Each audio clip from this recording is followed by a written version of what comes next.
Olá a todos, o meu nome é Lúcia Lima Rodrigues, sou professora na Universidade do Minho, uma universidade que fica localizada no norte de Portugal, um local muito bonito que deveriam visitar. Pediram-me para vos falar das escolas de comércio portuguesas. Eu irei dar um destaque especial à Escola de Lisboa pela importância que teve e por ser precursora. A questão que se coloca é como surgiu a Escola de Comércio de Lisboa, escola que é considerada como a primeira escola de comércio financiada pelo Estado. Para percebermos o surgimento desta escola, deveremos contextualizar-nos no iluminismo português. Portugal detinha, na época, vários diplomatas no estrangeiro que se aperceberam do atraso em que estava Portugal e de como o conhecimento era importante para o desenvolvimento dos países. Na altura, o Marquês de Pombal era enviado do governo português em Londres e, enquanto enviado do governo português, apercebeu-se do desenvolvimento do comércio em Inglaterra, apercebeu-se que os comerciantes ingleses sabiam o chamado método mercantil, que era fundamental para a organização do comércio.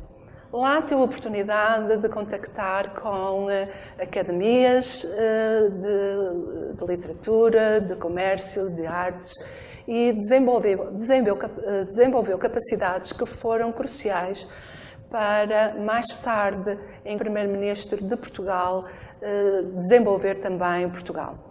De facto, o Marquês de Pombal é considerado uma figura proeminente na história portuguesa e os conhecimentos que adquiriu enquanto enviado especial de Portugal em diferentes cortes, nomeadamente em Londres, foram cruciais para desenvolver Portugal. Assim, em Londres, o Marquês de Pombal preocupou-se com o atraso dos comerciantes portugueses, que considerava que eram facilmente aldrabados por não dominarem o comércio nem as práticas da organização dos negócios. E de lá escreveu tratados económicos, nomeadamente a relação dos gravames, onde estabeleceu várias máximas que deveriam ser seguidas para que um país pudesse ter sucesso no comércio. Estabeleceu que o método mercantil deveria ser usado pelos comerciantes para organizarem os seus negócios e tomarem controle, digamos, da sua riqueza. Assim, estes conhecimentos que adquiriu em Londres e que se traduzem em vários tratados, acabaram por ser fundamentais no momento em que o rei Dom José I o chamou para primeiro-ministro. A escola acabou por aparecer em 1759, digamos, 11 anos mais tarde, mas poderíamos dizer que o programa estava traçado na cabeça do Marquês de Pombal desde o momento em que estudou em Londres, digamos, o programa de uma aula de comércio e estipulou lá aquilo que os comerciantes deveriam aprender. Esta escola, esta aula de comércio, como era designada na altura, era muito importante para desenvolver a burguesia. O Marquês de Pombal sabia que Portugal precisava de comerciantes fortes e capitalistas que investissem e desenvolvessem Portugal. A Escola de Lisboa foi financiada pelo Estado. Toda a investigação que levamos a cabo demonstra que foi a primeira escola a nível mundial financiada pelo Estado. E a razão deriva de o Marquês de Pombal, enquanto primeiro-ministro, ter uma preocupação muito grande com o desenvolvimento do comércio e o desenvolvimento dos comerciantes.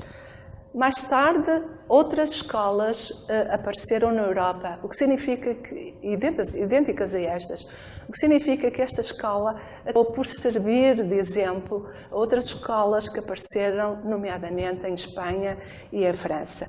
Também em Portugal, no início do século XIX, apareceram outras escolas, como a Escola do Porto e a Escola de Faro, no Algarve. E mais tarde, quando a corte teve que fugir de Lisboa para o Rio de Janeiro com as invasões francesas no tempo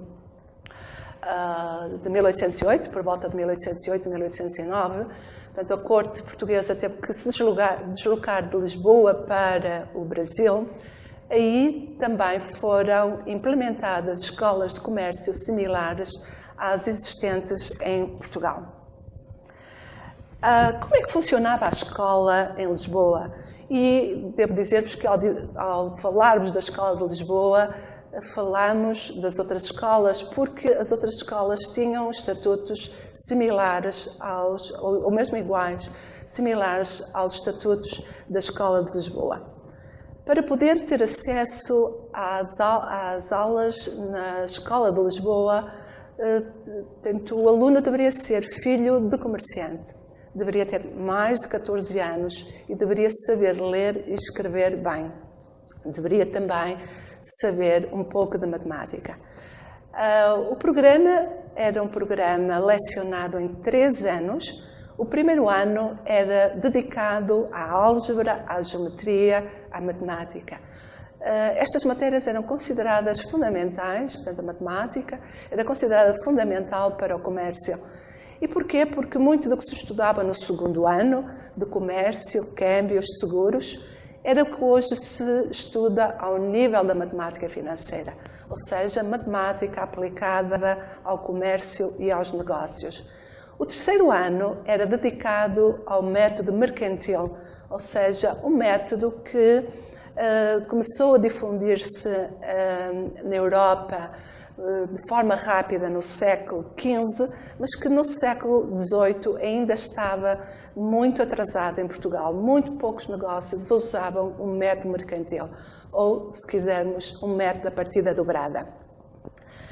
E por isso esta escola, como imaginam, num país onde o método não era conhecido, acabou por se tornar emblemática na difusão da partida dobrada. Como é que funcionavam as aulas? As aulas eram de manhã, normalmente no inverno das 9 ao meio-dia, no verão das 7 às 11 por causa do calor. À tarde havia aquilo que se chamava as decúrias. As decúrias eram aulas onde o professor não estava, mas o professor pedia aos bons alunos que treinassem com os alunos menos bons, digamos, nas dificuldades que eles sentiam. Aos sábados havia aquilo que era designado, aos sábados de manhã, as sabatinas. Esta expressão ainda hoje existe em português. As sabatinas destinavam-se a fazer um resumo de tudo o que mais importante tinha sido estudado durante a semana e, eventualmente, uma nova oportunidade para questionar o professor sobre matérias que não estavam claras ou que não ficaram tão claras durante a semana.